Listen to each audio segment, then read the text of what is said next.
viewers. In today's session, we are going to discuss another important and conceptual problem from definite integrals.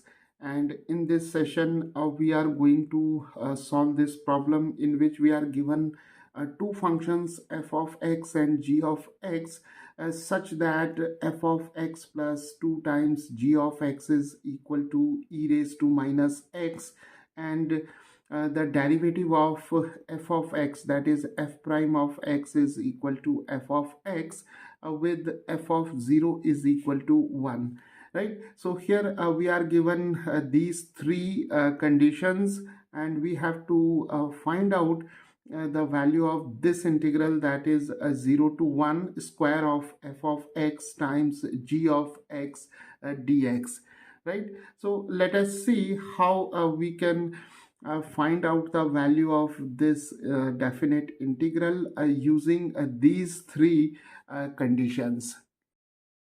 So let us take this integral as I, right? And here we'll start with these two conditions. So here we are given f prime of x is equal to f of x, right? So we can now solve this equation. This is a differential equation of first degree and first order, right? So here we have a df over a dx is equal to f, right? So here we are writing f of x as f. So f prime of x is equal to f of x can also be written like this. So now separating the variables, here we can write df over f, and here we have dx. So let us integrate both sides. So we can now write integral df over f, and here we have integral dx, and c is the constant of integration. So here the integral 1 over f df is simply a log of f, and here we have x plus c, right? So let us again replace this f by f of x. So we have natural log of f of x is equal to x plus c, right? So now let us use this condition to find out the value of this c, that is constant of integration. So we have f of 0 is equal to 1. So let us take x is equal to 0 in this condition, or in this equation. So we have a natural log of f of 0 is equal to 0 plus c, and f of 0 is 1. So we have log of 1 is equal to c, and log of 1 is 0. So the value of c is equal to 0. So let us substitute this value in this equation. So we have natural log of f of x is equal to x plus 0, that is simply x, right? So now we have natural log of f of x is equal to x. Now taking the exponential of both sides, we have e raised to natural log of f of x is equal to e raised to x, and e raised to natural log of f of x is simply f of x, that is equal to e raised to x. So the function f of x is an exponential function, so f of x is equal to e raised to x. So let us substitute f of x in this equation. So we have e raised to x plus 2 times g of x is equal to e raised to minus x, and 2 times g of x is equal to e raised to minus x minus e raised to x. So g of x is equal to e raised to minus x minus e raised to x over 2, right? So now we have obtained the values of f of x and g of x.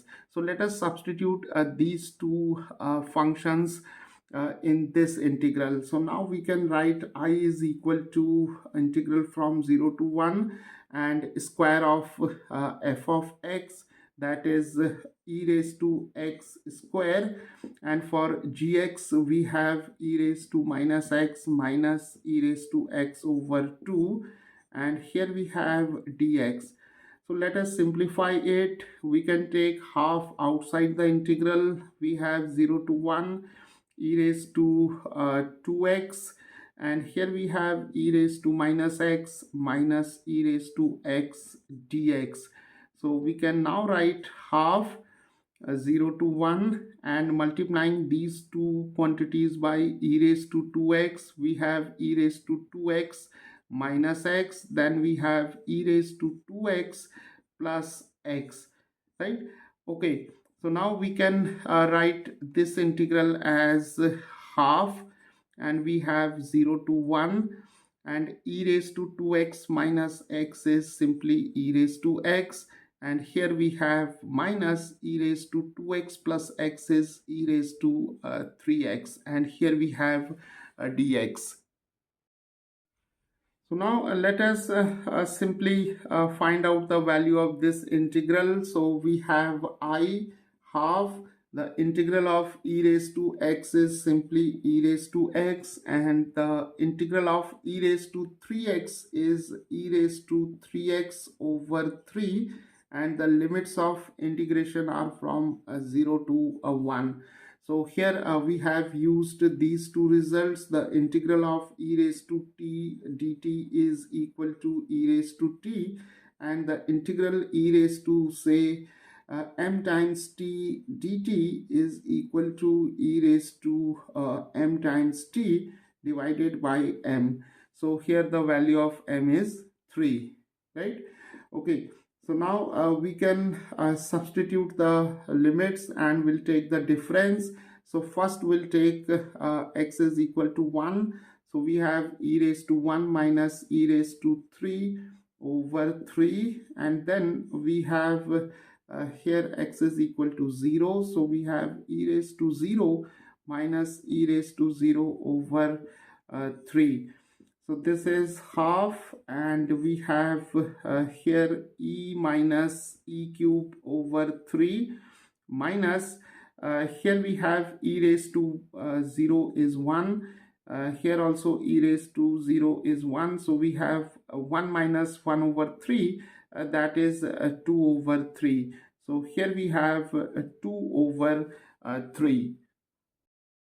So let us simplify this expression. So we have I, and we have half, and 3e minus e cube minus 2 over 3.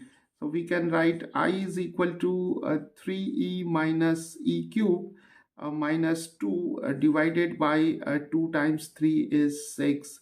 So this is the required value of this integral I when we are given two functions f of x and g of x, such that f of x plus 2 times g of x is equal to e raised to minus x, and f prime of x is equal to f of x, and f of 0 is equal to 1. So this is how, by making use of these concepts, we can easily solve these kind of problems.